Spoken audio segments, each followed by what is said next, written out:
Hello everyone, আসসালামু আলাইকুম। আমি চিচিঙ্গার বিচি ব্লেন্ড করে নিয়েছি। এই প্রথমবার চিচিঙ্গার বিচি ভর্তা করব, তাই আমি কিছু কিছু ইনগ্রেডিয়েন্টস স্কিপ করেছি যদি খাওয়া না যায় এজন্য। কিন্তু মাশাআল্লাহ খুব ভালোভাবে খেতে পেরেছি। শুধু আমি খেয়েছি তা না, আমার বাচ্চারাই বুঝতে পারেনি চিচিঙ্গার বিচি ভর্তা ছিল নাকি। এখানে তেলের মধ্যে জিরা, ধনিয়া, শুধুমাত্র একটা এলাচ, তারপরে জিরা বাটা, জিরা পাউডার, পেঁয়াজ বাটা, পেঁয়াজ কুচি, রসুন বাটা, তারপরে হচ্ছে কাঁচামরিচ, স্বাদ মতো লবণ দিয়েছি, আর একটু পিঙ্ক সল্ট দিব একটু পরে। পানি দিয়ে ভালো করে মশলাটা কষিয়ে নিচ্ছি। চাইলে এখানে আপনারা এলাচ, দারুচিনি, তেজপাতা ব্যবহার করতে পারেন।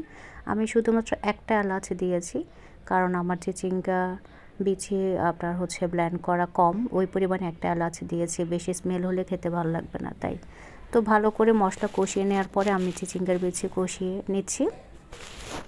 লাস্টে আমি একটা ডিম দিব। আপনারা চাইলে, আমার প্রথম এক্সপেরিমেন্ট থেকে মনে হলো, শিলপাটায় বেটে নিতে পারেন। সে আপনার চিচিঙ্গার বিচিকে হচ্ছে ভেজে শিলপাটায় বেটে শুটকি দিয়েও করতে পারেন এই ভর্তা, অথবা শুটকি স্কিপ করে শুকনো মরিচ দিয়ে করতে পারেন। লাস্টে ধনিয়া পাতা দিবেন, হাতে মেখে নেবেন। আমারটা তো ভাজি করছি, তাই আমি ডিম দিয়ে করছি। এখানে আবার চিংড়ি মাছ দিয়েও করা যাবে।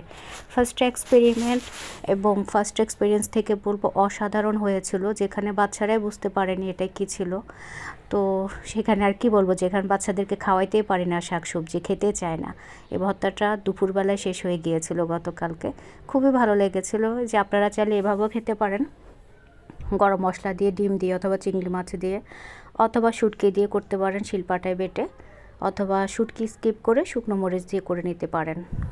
আমি তো চিচিঙ্গার বিচি ভেজে করি নাই, ডিরেক্ট কাঁচা ভালো করে ধুয়ে পানি সরিয়ে ব্লেন্ড করে নিয়েছি। আপনারা ভেজে করে নিতে পারেন, শিলপাটায় বাটার জন্য ভেজে করে নিতে পারেন, অথবা ব্লেন্ড করে নিয়েও এই ভর্তা করা যাবে। অনেক বেশি সুস্বাদু হয়েছিল, তাই আপনাদের সাথে রেসিপি শেয়ার করতে চলে এলাম। এত কম উপকরণ দিয়ে এত লোভনীয় ভর্তা হয়, না খেলে বুঝতে পারতাম না। খুবই ভালো লেগেছে। এখানে ওই যে আমি শুধু একটা এলাচে দিয়েছি, ওই যে এক্সপেরিমেন্টের জন্যে। প্রথম এক্সপেরিমেন্ট করেই তো আমি বুঝতে পারলাম যে কী কী ইনগ্রেডিয়েন্টস দেওয়া যাবে ইনফিউচারে খেতে চাইলে। অনেক ভালো লেগেছে। আসলে এইসব ভর্তা আইটেমগুলো দিয়ে ভাত খাওয়া যায় অনায়াসে অনেক বেশি। মাছ মাংসকে হার মানায় এই ধরনের ভর্তাগুলো করতে জানলে।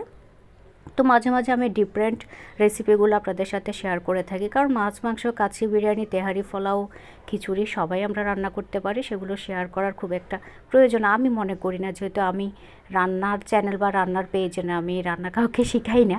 আমার যখন হাতে সময় থাকে, ডিফারেন্ট কোনো রান্না ভালো লাগলে আপনাদের সাথে শেয়ার করে, দ্যাটস ইট। এখানে আমি কাউকে রান্না শেখানোর মতো ওই দুঃসাহস কিন্তু আমার নেই। আর আমি মশলা পরিমাণটা পরিমিত খাই।